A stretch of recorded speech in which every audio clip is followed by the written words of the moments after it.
기도하겠습니다. 좋으신 아버지 하나님, 오늘도 우리를 향한 귀한 말씀을 내려주시고 또 그 말씀을 통해서 이 하루를 주님 안에서 참되고 바르게 살아가는 저희들 될 수 있도록 도와주옵소서. 특별히 아버지 하나님, 우리의 마음이 항상 주님 안에서 겸손하기를 원합니다.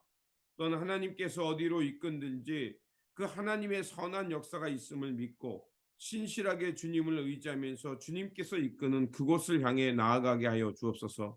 우리가 아무리 우리의 삶의 길을 계획할지라도 그것을 이루시는 분은 하나님임을 고백하오니 언제 어디서나 먼저 하나님 나라와 의를 구하게 하시고 하나님의 선한 뜻을 믿고 나아가는 저희들이 되게 하여 주옵소서.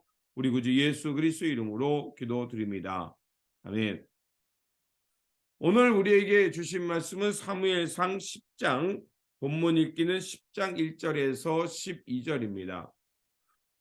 이에 사무엘이 기름병을 가져다가 사울의 머리에 붓고 입맞추며 이르되 여호와께서 내게 기름을 부으사 그의 기업의 지도자로 삼지 아니하셨느냐.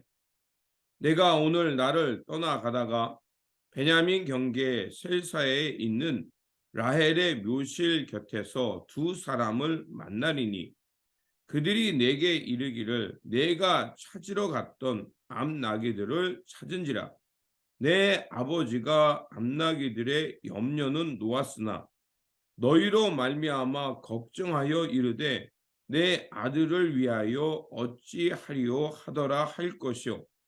내가 거기서 더 나가가서 다볼 상수리 나무 아래에 이르면 거기서 하나님을 배우려고 베델로 올라가려는 세 사람을 만나리니 한 사람은 염소 새끼 셋을 이끌었고 한 사람은 떡 세 덩이를 가졌고 한 사람은 포도주 한 가죽 부대를 가진지라. 그들이 내게 문안하고 떡 두 덩이를 주겠고 너는 그의 손에서 받으리라. 그 후에 내가 하나님의 산에 이르리니 그곳에는 블레셋 사람들의 영문이 있느니라. 내가 그리로 가서 그 성읍으로 들어갈 때 선지자의 무리가 산당에서부터 비파와 소고와 저와 수금을 앞세우고 예언하며 내려오는 것을 만날 것이요. 내게는 여호와의 영이 크게 임하리니 너도 그들과 함께 예언을 하고 변하여 새 사람이 되리라. 이 징조가 내게 임하거든 너는 기회를 따라 행하라. 하나님이 너와 함께 하시니라. 너는 나보다 앞서 길갈로 내려가라. 내가 내게로 내려가서 번제와 화목제를 드리니 내가 내게 가서 내가 행할 일을 가르칠 때까지 7일 동안 기다리라. 그가 사무엘에게서 떠나려고 몸을 돌이킬 때에 하나님이 새 마음을 주셨고 그날 그 징조도 다 응하니라. 그들이 산에 이를 때 선지자의 무리가 그를 영접하고 하나님의 영이 사울에게 크게 임함으로 그가 그들 중에서 예언을 하니 전에 사울을 알던 모든 사람들이 사울이 선지자들과 함께 예언함을 보고 서로 이르되 기스의 아들에게 무슨 일이 일어났느냐 사울도 선지자들 중에 있느냐 하고 그곳에 어떤 사람은 말하여 이르되 그들의 아버지가 누구냐 한지라. 그러므로 속담이 되어 이르되 사울도 선지자들 중에 있느니라 하더라. 아멘. 오늘 본문 말씀은 사무엘이 사울에게 기름을 부어 이스라엘의 왕으로 세우는 말씀입니다. 성경에서 기름을 붓다라는 의미가 여러 가지가 있습니다. 먼저 우리가 기름을 붓다라는 것은 성령이 우리 가운데 임한다는 것을 뜻하고요.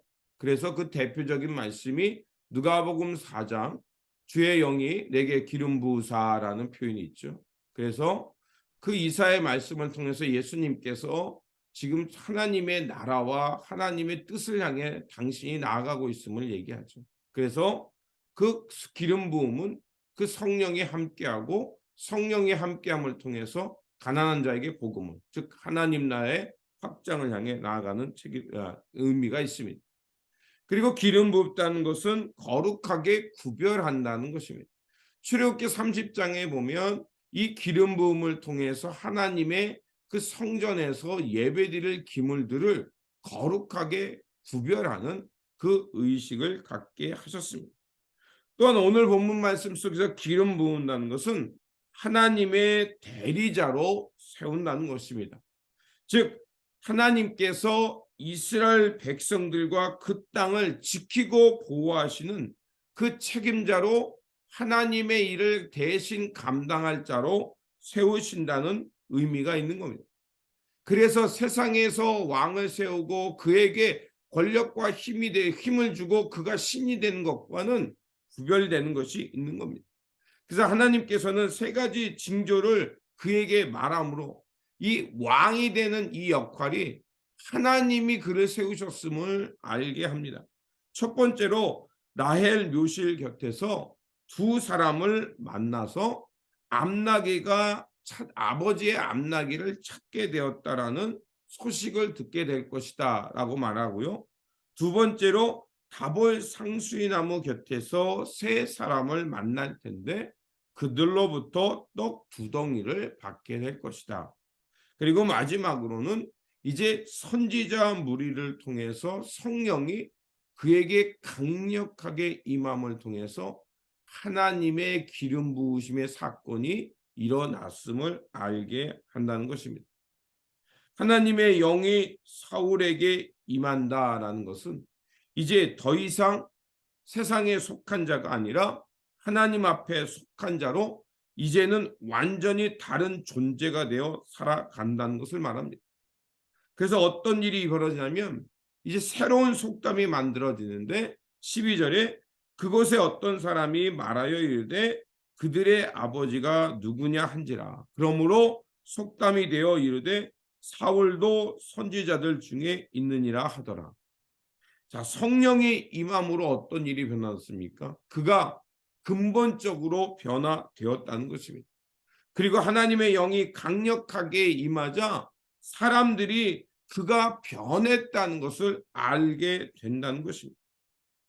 성령은 이토록 우리 가운데 임하셔서 우리를 근원적으로 변화시켰을 뿐만 아니라 그 변화됨은 우리 삶 속에서 우리의 주변 사람들이 알아갈 수 있도록 완전히 새로운 삶을 살게 한다는 것입니다. 그렇게 해서 하나님께서 세우신 자, 하나님께서 기름 부은 자가 되어서 이 땅에 하나님의 통치와 하나님 백성들을 구원하고 돌보는 일에 나아가게 한다는 겁니다. 그래서 오늘 본문 말씀 말미에 보면 사무엘이 미스바로 내려가서 이제 그 하나님께서 장차 이루실 일이 무엇인지를 이스라엘 백성들을 불러서 얘기합니다. 그러면서 그 하나님께서 이스라엘 역사 가운데 베푸신 구원의 역사를 돌아보게 합니다. 하나님은 이스라엘을 애굽에서 구원하셨고 여러 나라의 압제와 모든 재난과 고통에서 지키시고 보호하셨다는 것입니다. 그러나 이스라엘 백성들은 이런 하나님의 구원을 잊어버리고 이방 민족의 위협에서 느껴서 하나님을 믿기고 신뢰하며 왕으로 모시기보다는 이방 민족처럼 왕을 구하는 것이었습니다. 그럼에도 불구하고 하나님은 그런 왕정 제도를 허락하셨습니다. 그런데 오늘 본문을 보면요, 완전히 하나님께서 세우신 기름 부은 자의 삶이 어떻게 드러나는지를 얘기합니다. 이제 미스바의 이스라엘 백성들 다 모은 사무엘이요, 지파별로 1000명씩 앞으로 나오게 합니다. 그리고 제비 뽑게 합니다. 제비를 뽑는다라는 것은 공개적으로 왕을 선출한다는 의미가 있고요.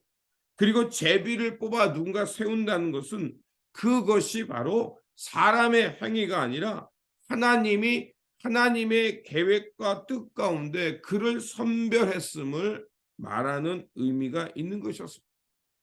그래서 이런 제비 뽑기를 통해서 그 하나님이 그를 세웠음을 말하게 합니다.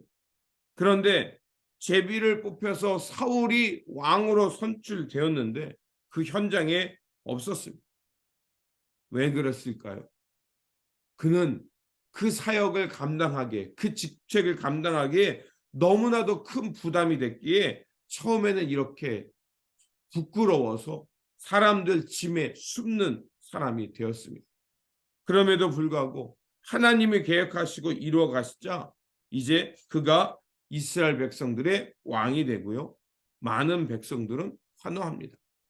그런데 오늘 본문을 말미에 보니까 어떤 일이 있냐면 그렇게 제비뽑고 하나님의 정권적인 권능 속에서 그가 왕으로 선출되었지만 어떤 무리들은 사울을 의심합니다. 그가 왕으로 우리를 지킬 수 있느냐? 그의 지도력과 통치력을 우리가 믿을 수 있느냐? 이렇게 의심하기도 한다는 것입니다. 사울이라는 이름은요, 요구를 받은 자라는 뜻입니다. 그는 이스라엘 백성들이 왕을 요구하는 그 요구를 통해서 하나님의 선택받아 초대의 왕이 됐습니다. 또한 그가 왕이 됐을 때 너무나도 부끄럽고 그 일을 감당하기에 너무 부담스러워서 사람들을 피해 숨는 이런 모습도 있었습니다. 하지만 그는 우리가 알고 있는 대로 이스라엘의 초대 왕이 되었습니다. 그 얘기는 뭐겠습니까? 우리가 겸손할 때 하나님이 일하시고요. 그리고 하나님이 하나님이 기름 부은 자는 성령을 통하시고 하나님의 능력을 주셔서 그 사역을 감당할 수 있게 한다는 것입니다. 베드로전서 2장에 보면 우리 이 개신교의 그 종교개혁의 모토 중에 하나였던 만인 제사장설이 나옵니다. 우리가 하나님이 택함 받은 구별되는 하나님의 제사장이라는 겁니다. 하나님께서 오늘 우리를 당신의 계획과 뜻 가운데 우리를 이곳에 세우셨다는 겁니다. 즉 하나님 나라의 구원과 하나님의 통치가 이루어지는 땅이 되도록 오늘 우리를 이곳에 보내셨습니다. 이런 직책을 받았고 이런 셈을 받았고 하나님으로부터 기름 부은 자로 이곳에 섰다면 우리에게 있어야 할 것이 가장 제우선되는 것이 무엇이겠습니까? 바로 성령입니다. 성령이 오늘 우리 안에 임하고 있습니까? 그리고 그 성령이 임하셔서 우리가 완전히 새로워져서 하나님의 뜻과 하나님 나라를 향해 순종하며 나아가고 있습니까? 우리가 다시 한번 우리의 내면을 살펴야 할 것입니다. 그러므로 무엇을 하든지 어느 곳에 있든지 우리가 하나님 앞에서 기름 부은 자로 세워졌다는 것을 기억하십시오. 그리고 오늘 우리 가운데 성령이 함께 하실 뿐만 아니라 그 성령님을 통해서 하나님의 구원의 능력을 전파하고 우리를 이곳에 세우신 것입니다. 그러므로 우리가 어떤 일에서 무엇을 하든지 먼저 하나님 나라와 의를 생각하며 살아가시고요. 말씀과 성령을 통해서 다시 한번 우리의 근원적으로 새로워져서 하나님이 주시는 사명 잘 감당함으로 하나님의 구원과 이 통치의 역사가 드러나는 그것을 드러내는 삶의 자리가 되시기를 주님의 이름으로 축원드립니다. 기도하겠습니다. 좋으신 아버지 하나님, 하나님께서는 사울에게 기름 부으사 이스라엘의 그 하나님을 대리하는 대리자로 세우시고 이스라엘 백성들을 구원하시고 보호하시는 그 책임을 그에게 맡겨주셨습니다. 그럴 때 하나님은 그냥 한 것이 아니라 그에게 성령으로 함께 하셨고 성령을 통해서 여러 가지 징조뿐만 아니라 하나님의 세우심의 역사가 있도록 드러내 주셨습니다. 아버지 하나님, 오늘 하나님께서 우리를 기름 부으사 이곳에 하나님의 제사장으로 대리자로 세움받아서 하나님의 거룩한 역사를 감당하도록 우리에게 직분 맡겨 주셨습니다. 그러하오니 아버지 하나님, 하나님으로부터 기름 부은 자답게 날마다 성령의 충만함을 향해 살게 하여 주시고 그 성령이 이끄시는 그곳을 향해서 하나님 나라와 하나님의 의의를 구하며 주님의 가르침을 이행하며 살아가는 저희들 될 수 있도록 도와주시옵소서. 그래서 성령의 함께함을 우리의 삶 가운데 드러내 주시고 성령을 통해서 하나님의 구원의 역사가 이루어지고 있음을 드러내는 우리의 일상, 우리의 삶의 자리 되게 하여 주옵소서. 오늘 이 일상도 주님 손에 맡깁니다. 주님께서 친히 주장하여 주시고 이끌어 주시옵소서. 우리 구주 예수 그리스도 이름으로 기도드립니다. 아멘.